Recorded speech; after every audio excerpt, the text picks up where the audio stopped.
క్వాచ్ని అక్రమంగా తరలిస్తుంటే మా నాయకుడు వెళ్ళి చూసొద్దామని చెప్పి వెళ్ళడం జరిగింది. అక్కడికి వెళితే క్వాచ్ని పరిశీలిస్తుండగా అక్కడ స్థానికంగా ఉన్నటువంటి గిరిజనులు వచ్చి, అయ్యా మా ఇల్లు కూలిపోయేటట్టున్నాయి, మా ప్రాణాలు అరచేతుల్లో పట్టుకొని మేము బతుకుతున్నాం అని మొరపెట్టుకుంటే మా నాయకుడి యొక్క మనసు శలించి అక్కడ సత్యాగ్రహానికి కూర్చోవటం జరిగింది. ఈ అవినీతి అక్రమంగా చేస్తున్నటువంటి మంత్రి కాకాని గోవర్ధన్ రెడ్డి అండ్ బ్యాచ్ చేస్తున్నటువంటి అవినీతిని ఆపాలని చెప్పి మా నాయకుడు సత్యాగ్రహానికి కూర్చోవడం జరిగింది. ఎక్కడ మన పరపతి తగ్గిపోతుందో, ఎక్కడ మన అవినీతి సంపద తగ్గిపోతుందని చెప్పి ఒక కుట్రపూరితంగా కొంతమంది రౌడీలను పంపించడం జరిగింది. అక్కడ పసుపు సైనికులు తిరగబడటం వల్ల మొదటి రోజు వెళ్ళిపోవడం జరిగింది ఆ రౌడీలు. తర్వాత మూడో రోజు ఏదో విధంగా చంద్రమోహన్ రెడ్డి గారిని అక్కడి నుంచి ఆ సత్యాగ్రహాన్ని నుంచి లేపేయాలని చెప్పి ఒక దురుద్దేశంతో వైసీపీ పార్టీలో మగోళ్ళు లేరు, మగోళ్ళు కరువు అయిపోయారు వైసీపీ పార్టీలో. మా అక్క చెల్లెళ్ళు, మా అన్నదమ్ములు అయినటువంటి ఇజ్రాయలని వాడుకున్నారు. వాళ్ళకి తెలియదు అక్కడ జరుగుతున్నటువంటి ఈ అవినీతి తెలియదు, అక్కడ చేస్తున్న సత్యాగ్రహం చేస్తున్నటువంటి నాయకుడు తెలియదు. పాపం వాళ్ళు వచ్చారు, అక్కడ పరిస్థితిని గమనించారు.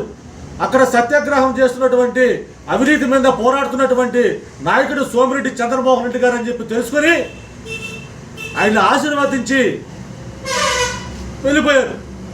కానీ కాకాని అండ్ బ్యాచ్ ఈ అవినీతి సామ్రాజ్యాన్ని ఏళ్తున్నటువంటి కాకాని అండ్ బ్యాచ్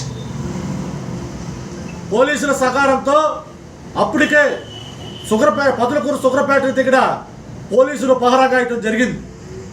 మళ్ళీ వాళ్ళని పంపించి మీకు సపోర్ట్గా మేము ఉన్నాం అని చెప్పి పోలీసుల ద్వారా ముందు వాళ్ళు వెనక పోలీసులు వచ్చి ఇక్కడ లా అండ్ ఆర్డర్ ప్రాబ్లం వస్తుంది, ఇక్కడ మీరు నుంచి వెళ్ళిపోండి అని చెప్పి తెలుగుదేశం పార్టీ కార్యకర్తలను ఆడ పంపించి మా నాయకుడికి మేము సపోర్ట్ ఇస్తాం, మీకు మా రక్షణ కల్పిస్తామని చెప్పి చెప్పడం జరిగింది. మా నాయకుడు మీరు కూడా అవసరం లేదు, నేను సావడానికైనా సిద్ధం అని చెప్పి మా నాయకుడు చెప్పడం జరిగింది. అర్ధరాత్రి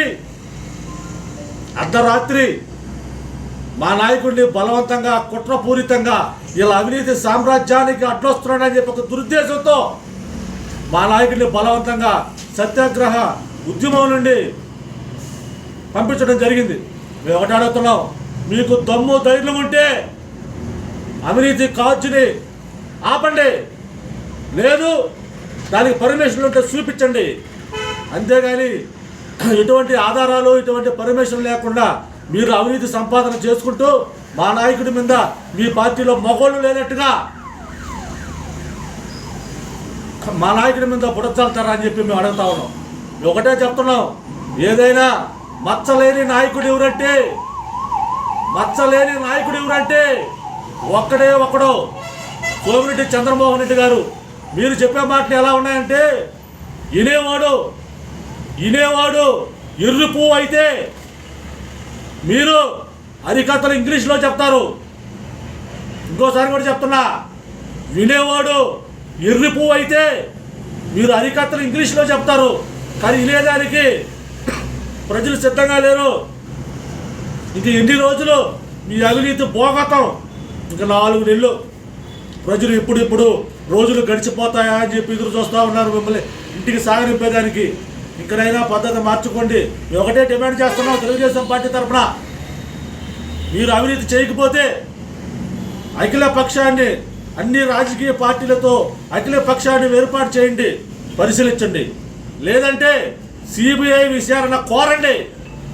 మీరు ఎటువంటి తప్పు చేయకపోతే, మీరు సిబిఐ విచారణ కోరలేదంటే మీరు అవినీతి పరులు, అవినీతి చేస్తున్నారని చెప్పి ఈ సందర్భంగా తెలియజేస్తా ఉన్నాం. ఖబర్దార్, ఇంకోసారి కానీ మా నాయకుడి మీద మీరు గుడ్డ కాల్సి పైన ఇసిరేద్దాం, అవాక్కులు చవాక్కులు పేలుస్తామని చెప్తే చూస్తూ ఊరుకోం. ఖబర్దార్ అని చెప్పి హెచ్చరిస్తున్నాం.